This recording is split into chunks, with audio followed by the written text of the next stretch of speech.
A billionaire thought money could give his disabled son everything until a humble teacher showed him that true change comes from love, patience, and belief. Richard had everything that money could buy. His name often appeared in newspapers as one of the most powerful men in business. He lived in a mansion with walls so high that the noise of the world outside never touched him. Expensive cars lined his driveway. Servants worked silently in the background, and his life looked perfect to anyone who only saw the outside. But inside his heart, there was an emptiness he rarely admitted. His only son, Daniel, was born with a severe disability, and no amount of money had managed to give the boy the life Richard wished for him.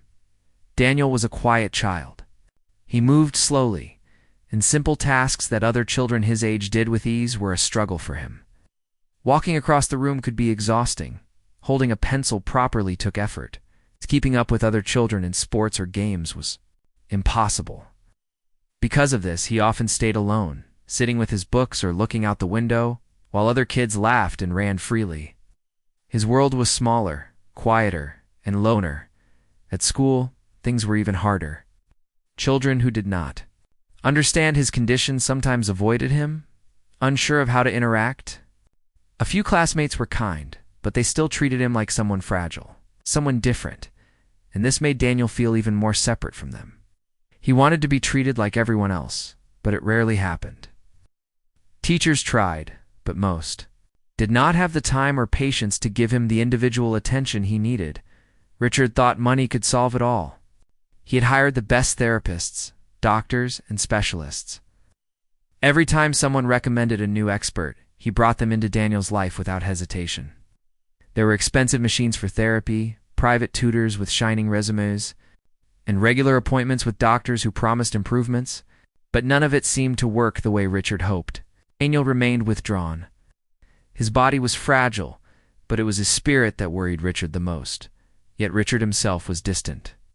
His business empire consumed most of his time. He had traveled, often attended endless meetings, and even when he was at home, his phone was always in his hand. He believed that providing the best facilities, the best house, and the best care for his son was enough. He told himself he was doing everything he could, but deep inside he knew he was avoiding something harder. He was avoiding giving his time, his patience, and his heart. Then one morning, everything began to change. A new teacher arrived at Daniel's school. Her name was Ms. Harper. She wasn't from a wealthy background, and she didn't have the kind of expensive degrees that impressed men like Richard, but she had something else, an unusual way of seeing children. Not for what they lacked, but for what they could become. When Ms. Harper first met Daniel, she noticed what others often missed. She saw the way his eyes lit up when he understood something, the tiny smile he tried to hide when he managed to solve a problem, and the quiet strength in the way he kept trying even when it took him longer than everyone else. She spoke to him, not like he was broken, but like he was capable. That small change mattered more than any medicine or therapy had before. Richard was not there when they met. He had been too busy signing deals and checking reports. But he began to notice something unusual after a few weeks. His son, who usually came home tired and silent, started sharing little details about his day. He spoke about how Ms. Harper encouraged him to read aloud in class, even if his voice trembled at first. He mentioned how she celebrated his efforts, not just his results. It wasn't much, but for Richard, who rarely heard his son talk about school with excitement, it was a surprising shift. Curious, Richard decided to see this teacher for himself.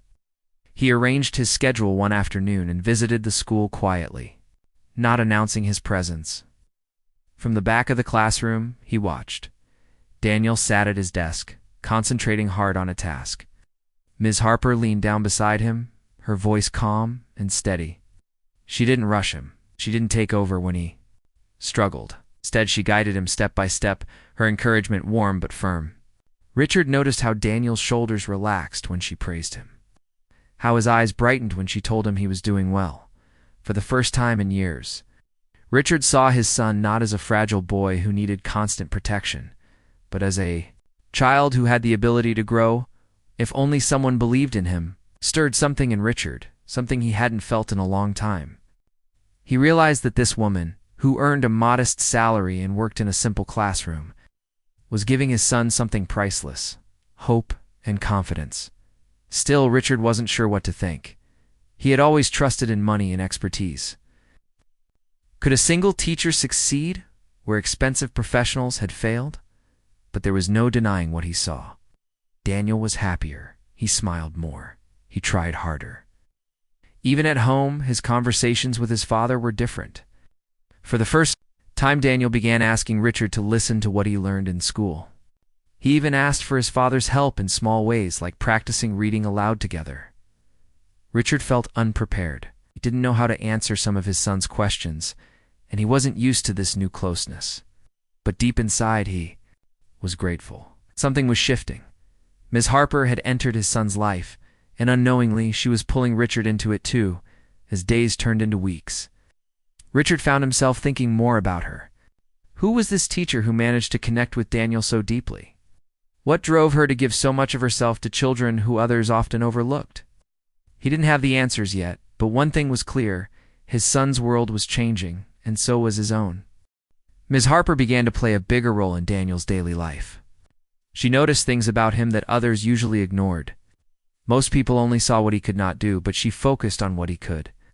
She believed that children like Daniel needed patience, encouragement, and a little push at the right time. On the first week, she sat beside him during a reading exercise. Instead of reading the words for him, she asked him to try. His voice was soft and shaky at first, but she waited, smiling gently, letting him take his time. When he managed to finish the sentence, she clapped quietly and said, "See? You did it." Daniel's cheeks turned red, but his eyes shone with pride day by day. She worked with him differently from how other teachers had done before. She gave him small goals, the kind that felt within reach, but still challenged him. If writing a whole paragraph seemed too heavy, she asked for just 2 sentences. If carrying his books across the room seemed hard, she encouraged him to carry only 1 and praised him for the effort. Little by little, those small tasks began to build his confidence. Daniel started looking forward to school. He woke up earlier than usual, and instead of dragging his feet, he seemed eager to go. For a boy who once hated being surrounded by classmates, who ran faster and spoke louder, this was a big change. Still struggled. But now he had someone who believed in him enough to push him gently forward. Ms. Harper made him feel like he belonged. Richard began noticing the difference at home. Daniel would come back from school and share stories about what he did. He told his father about how Ms. Harper encouraged him to solve a math problem without help, how she smiled when he raised his hand in class, how she asked him to explain something to another student. These were things Daniel never used to talk about before. Richard was surprised, almost shocked, that his son was starting to sound like any other child. Proud of his achievements, Richard's curiosity about this teacher grew stronger. He arranged another visit to the school. This time he watched from outside the classroom window so Daniel wouldn't notice. He saw Ms. Harper walking around the room, helping each child with patience. When she reached Daniel's desk, she knelt beside him, speaking softly so only he could hear. She let him struggle a little with his pencil, guiding his hand only when absolutely necessary. She gave him time, something most people never gave him. Richard noticed how Daniel looked at her, not with fear or embarrassment, but with trust. That trust touched him more than he expected. One afternoon, when Daniel had gone home with the driver, Richard stayed behind to speak with Ms. Harper. She greeted him politely, though she seemed a little surprised to see him waiting. Their conversation was simple at first, about Daniel's progress. She explained how small victories mattered, how independence grew step by step. But as they spoke, Richard realized something unusual. This woman truly cared, not because of money or recognition, but because she believed every child deserved dignity. For Richard, who was used to dealing with people chasing wealth or power, this attitude was refreshing. He found himself listening more closely than he usually did. He noticed how her eyes lit up when she spoke about her students, how her voice carried both firmness and kindness. She was not just doing a job, she was living her purpose. Over the next few weeks, Ms. Harper continued guiding Daniel with the Same energy. She introduced creative methods to keep him engaged. Instead of making him memorize dry facts, she turned lessons into games. She used colorful charts, storytelling, and group activities that gave Daniel a chance to participate like everyone else. When the class did a science project, she made sure Daniel had a role cutting pictures, labeling items, or explaining part of the display. It didn't matter that his tasks were smaller. What mattered was that he felt included. Other children began noticing too. They saw Ms. Harper treating Daniel like an equal, and slowly they followed her lead. Some classmates started sitting with him, asking him questions, and even helping when he struggled. For the first time, Daniel wasn't just the quiet boy. In the corner, he was part of the group. This social change meant the world to him. At home, Daniel's laughter became more frequent. Told his father about how his classmates clapped for him when he read aloud. Spoke about a girl who asked him to join her group during an art activity. Richard listened in silence, his heart swelling with emotions he hadn't felt in years. His son was experiencing childhood the way he always wished he could. Not through expensive treatments, but through simple human kindness. One evening, Richard found himself reflecting on his own life. He had spent millions on specialists, therapies, and tools, but none of them gave Daniel the joy that this one teacher had managed to give. He felt humbled, almost embarrassed. He, a billionaire, failed to give his son what this ordinary woman with limited resources was giving freely: time, patience, and belief. Richard began to respect her deeply. He didn't say it out loud, but he admired the strength it must take to guide not just Daniel, but a whole class of children, each with their own needs. He noticed her modest clothes, the tiredness she sometimes carried at the end of the day, and he wondered how much she sacrificed to keep doing this work. Meanwhile, Daniel continued to flourish. His handwriting improved a little, his reading grew stronger, and most importantly, his confidence blossomed. He started to raise his hand more often, sometimes even volunteering to answer questions. For Richard, seeing his son grow braver was like watching a miracle.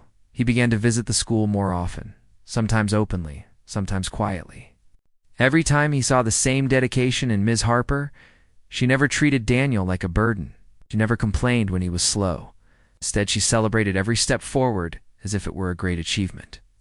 Richard realized that she wasn't just teaching his son how to read and write, she was teaching him how to believe in himself. Slowly, Richard also started changing his own behavior. When Daniel came home excited about a lesson, Richard tried to listen carefully, even putting his phone away. Began sitting with his son in the evenings, asking him to show what he learned. Sometimes Daniel stumbled, sometimes he grew frustrated, but Richard remembered how Ms. Harper handled it with patience, not pity. He tried to copy that. It wasn't easy for a man who had always been busy with numbers and contracts, but he found himself learning from the teacher just as much as his son was. By the end of the school term, Daniel was no longer the same quiet boy he had been. He still had challenges, but he carried himself differently. He smiled more, spoke more, and even dared to dream about things he once thought were impossible. Richard knew this transformation had only one source: Miss Harper's dedication.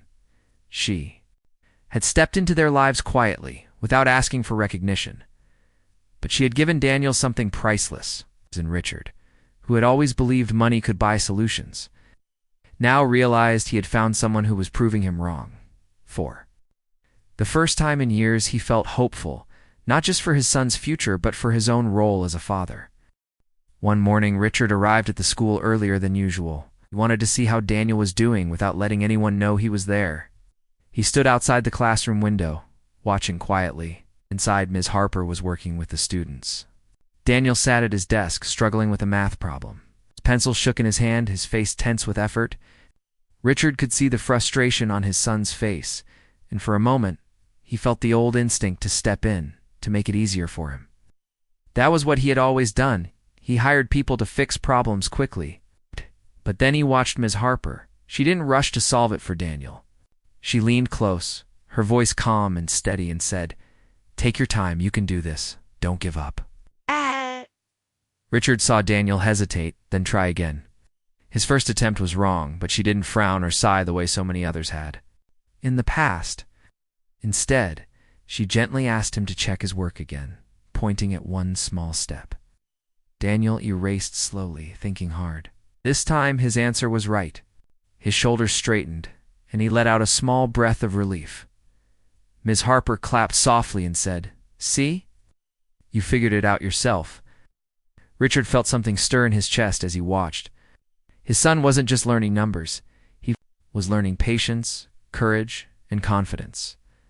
Later that day, Richard asked to speak with Ms. Harper privately. Oh.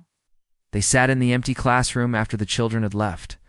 Richard, a man who was used to commanding boardrooms, found himself strangely quiet at first. Finally, he said, "I've watched you with my son. You treat him differently. You don't protect him too much, and you don't let him give up." "Why?" Ms. Harper smiled, though her eyes looked tired. "'Cause he can do more than people think. Children like Daniel don't need people to do everything for them. They need people to believe they are capable. If I solve every problem for him, he'll never know the joy of solving it himself. That joy is what makes him stronger." Her words echoed in Richard's mind. He realized he had spent years doing exactly the opposite. Out of fear, he had made life too easy for Daniel, surrounding him with helpers who did everything for him. He thought he was protecting his son, but he was only teaching him to depend on others. Now he understood why Daniel never felt confident, talked more, and for the first time, Richard saw beyond the teacher's role. He saw the person behind it. Ms. Harper told him about her long days, how she often stayed late to prepare lessons, how she spent her own money on supplies because the school budget was too small. She laughed lightly as she admitted she sometimes skipped lunch to make sure her students had everything they needed. She didn't say this to complain, only as a fact of her life. Richard listened in silence. He was a billionaire, yet here was a woman sacrificing so much for children who were not even hers. She didn't have wealth or power, but she had something he lacked: heart. For the first time in years, Richard felt ashamed. I thought about the expensive cars in his garage, the luxuries he barely noticed anymore, and he compared them to her quiet sacrifices. He realized he had valued the wrong things for too long. The next week, Richard tried something different at home. When Daniel came back from school with homework, Richard sat beside him. He wanted to see if he could help in the way Ms. Harper did. Daniel struggled with a reading exercise, stumbling over words. Richard's old instinct was to correct him quickly, but he stopped himself. Instead, he said, "Take your time. Try again." Daniel looked surprised. His father had never spoken like that before, but he tried again. Slowly, he finished the passage. Richard smiled and said, "Good job, son. You did it." He saw Daniel's face light up the same way it did in class. With Ms. Harper, that moment changed Richard. He began to understand that his son didn't just need comfort or protection. He needed challenges, patience, and encouragement. He needed his father's time, not just his money. As weeks passed, Richard visited the school more often, sometimes speaking with Ms. Harper after class. Each conversation opened his eyes a little more. One afternoon, she told him about her own struggles. She lived in a small apartment, drove an old car that often broke down, and sometimes worked late into the night just to keep up with everything. Still, she never thought about leaving teaching. "It's not about money for me," she said softly. "It's about the children. They deserve someone who won't give up on them." Richard was deeply moved. He couldn't remember the last time he had met someone so devoted to something beyond themselves. In his world, people worked for profit, for status, for power. Here was a woman working for hope, for smiles, for futures that no one else believed. He started noticing changes in himself too. His business meetings no longer felt as important as they once did. The thrill of signing deals seemed smaller compared to the joy of hearing his son read aloud, or seeing him walk with more confidence. Ms. Harper's patience with Daniel had awakened something inside him, a realization that being a father was not about providing wealth, but about giving presence. One day, Daniel came home carrying a small certificate. It was an award Ms. Harper had given him for Most Improved Reader. Richard held the paper in his hands as if it were the most valuable document he had ever received. Daniel's smile was wide, proud, and Richard felt tears sting his eyes. That simple piece of paper meant more than any business award he had ever won. Later that evening, he found himself thinking about Ms. Harper again. He remembered her words, her sacrifices, and her belief in children. She had given his son something he had never been able to give, and in doing so, she had given Richard a gift to a chance to be a better father as he sat in his grand house that night. Surrounded by silent luxury, Richard realized something. All his wealth, all his power, meant nothing if he couldn't use it to make a real difference.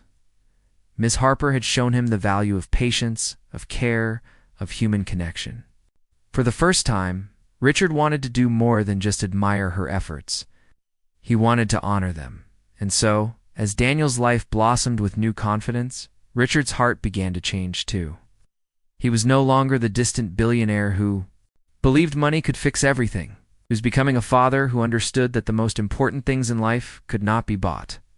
And all of it started with the quiet strength of one teacher who refused to give up.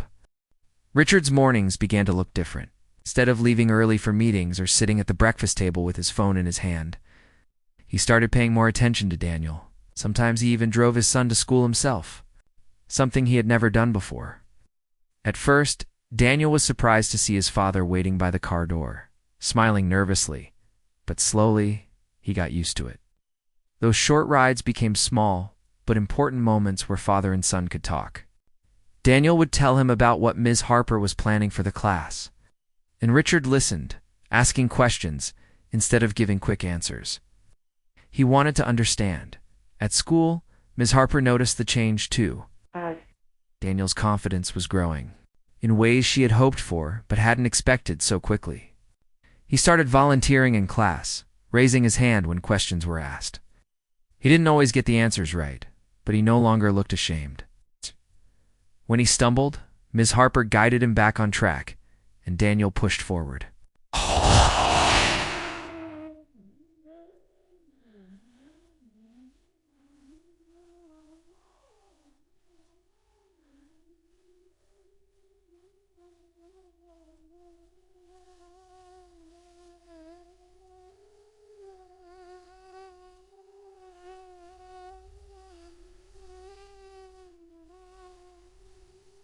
The other students began treating him differently as well.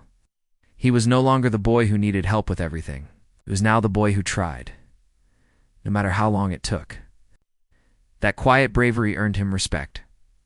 Richard sometimes sat at the back of the classroom, not as a powerful man checking progress, but as a father learning.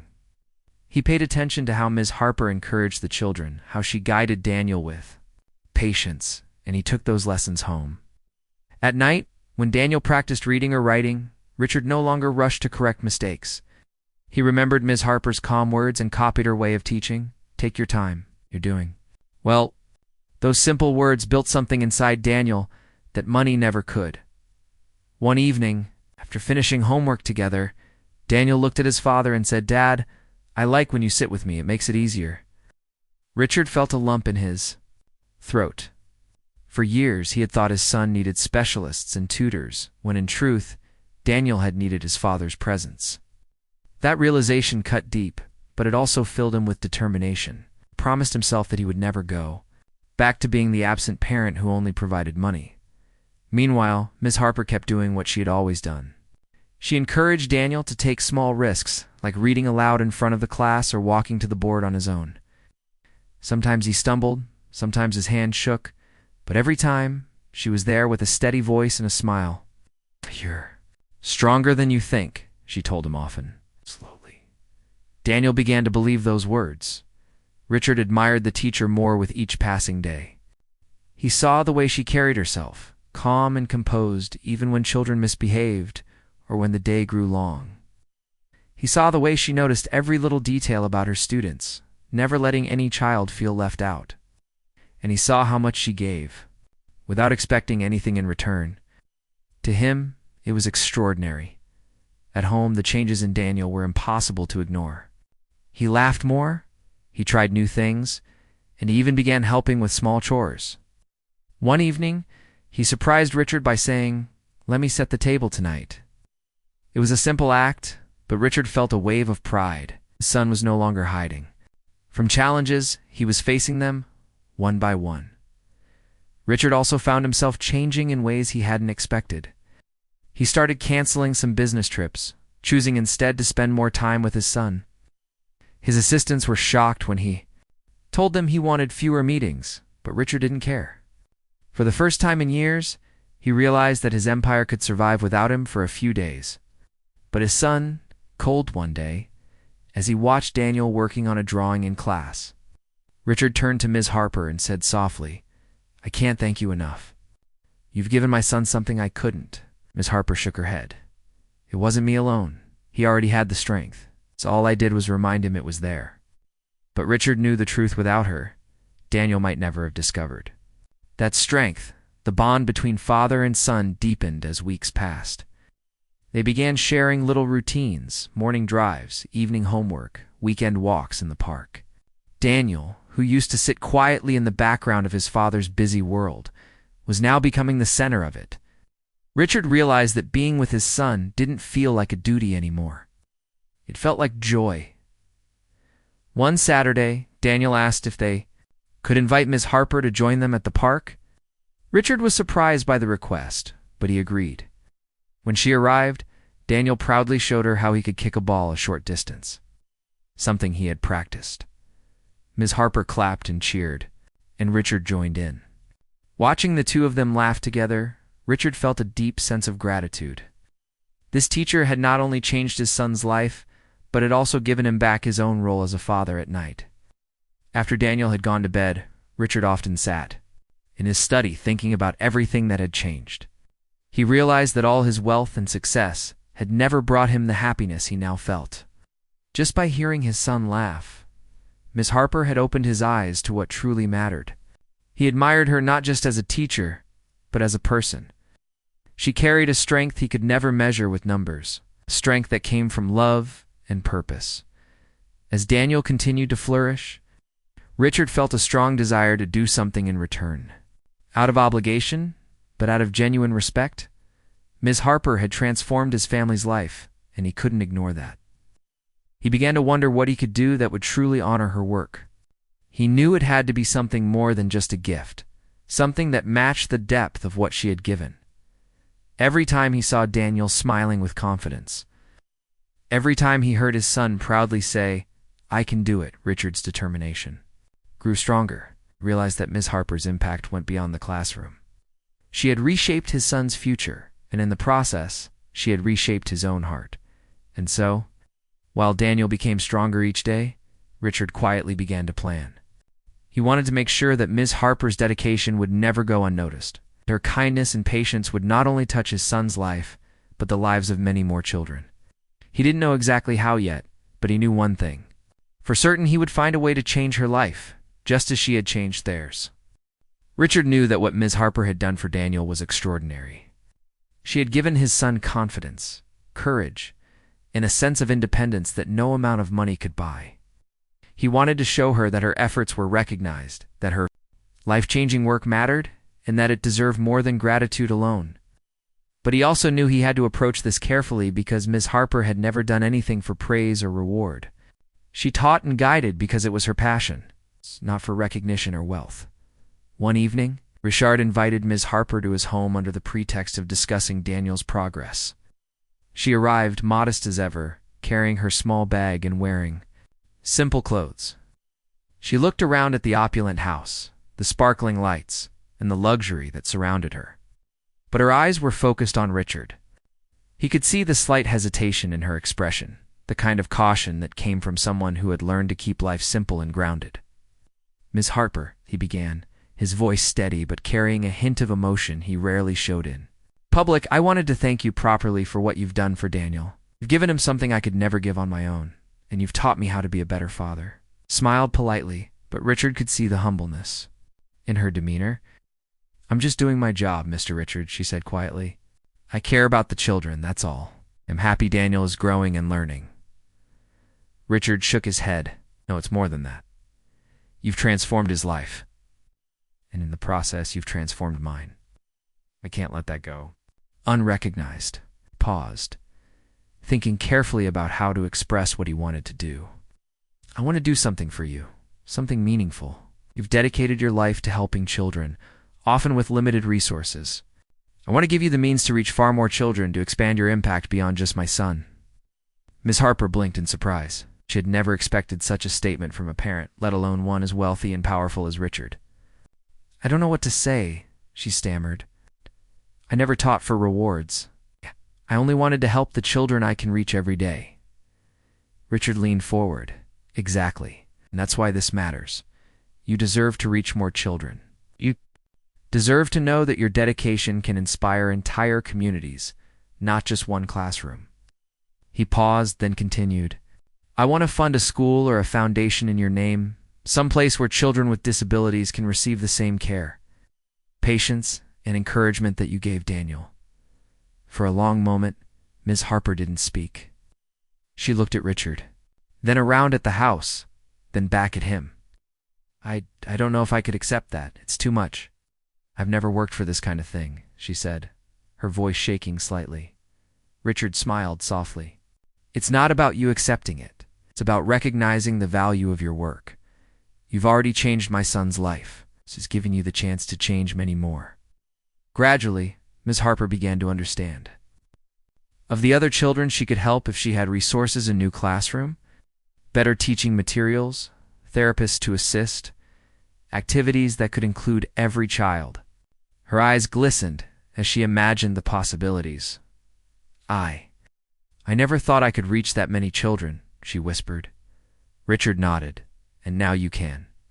You've already proven how much impact one dedicated person can have. I just want to make sure the world doesn't limit your potential." Over the next few months, Richard worked quietly with Ms. Harper. They discussed ideas for the foundation, how it could operate, and the ways it could make a difference. He insisted that she lead the project, that her vision and methods guide every decision. She was amazed at his generosity. But more than that, she was inspired by his willingness to trust her completely. Meanwhile, Daniel's confidence continued to grow. He thrived in class, took on challenges without fear, and began to explore new interests. He drew pictures, tried writing stories, and even spoke in front of small groups of students. Ms. Harper encouraged each step, and Richard was proud to witness his son's growth. He realized that this teacher had given Daniel more than skills or knowledge she had given, and belief in himself. One afternoon, Richard invited Ms. Harper and Daniel to the site of the new school that would be built in her name. As they walked through the empty building, Ms. Harper could hardly believe it. Richard had arranged classrooms, therapy rooms, play areas, and spaces designed for children with special needs. She looked at Daniel, who was smiling broadly, and then back at Richard. I can't believe this," she said, tears forming in her eyes. "I've never imagined anything like this." Richard smiled. "You don't need to imagine anymore. This is the start of something bigger, something that will carry your work forward for years to come. You've changed Daniel's life. You can change the lives of many others." Ms. Harper's heart swelled with emotion. She had dedicated her life to children, but she had never expected that her work could have such an impact. She looked at Daniel, who ran ahead, exploring the empty classrooms with curiosity, and she felt a deep sense of fulfillment. For the first time, she realized that her efforts were being recognized in a way that could truly make a difference. For countless children, Richard watched them, feeling a sense of completion and peace he hadn't known before. He knew that his son's life had been transformed, but he also understood that he himself had changed. He was no longer the distant father consumed by work. He was present, patient, and committed. He had learned from Ms. Harper that love and attention mattered more than wealth and power. Over the next weeks, plans for the school moved forward. Ms. Harper began meeting with architects, teachers, and therapists. Richard made sure she had everything she needed: funding, staff, resources, but he left the decisions to her. She designed programs, set schedules, and created a curriculum that reflected her beliefs: patience, encouragement, and empowerment. For children of all abilities, as the school began to take shape, word spread. Parents, educators, and communities became inspired by the initiative. They saw a teacher's dedication being recognized in a way that would help countless children. Ms. Harper, who had once been just one person in a small classroom, became a symbol of hope and possibility. Daniel continued to thrive alongside this, He often visited the construction site, curious about the changes and excited to see the classrooms where he would someday play and learn with other children like him. Richard watched his son, pride and gratitude swelling in his chest. He realized that the greatest investment he had ever made wasn't in business or property, was in recognizing and supporting the right person to guide his son. One evening, as the sun set over the city, Richard, Ms. Harper, and Daniel sat together in the unfinished school, imagining the future. Daniel laughed, showing a drawing he had made of the school with happy children and teachers smiling. Ms. Harper hugged him gently, whispering, "This is just the beginning, Daniel." Richard watched them both, realizing that life had given him a lesson he would never forget.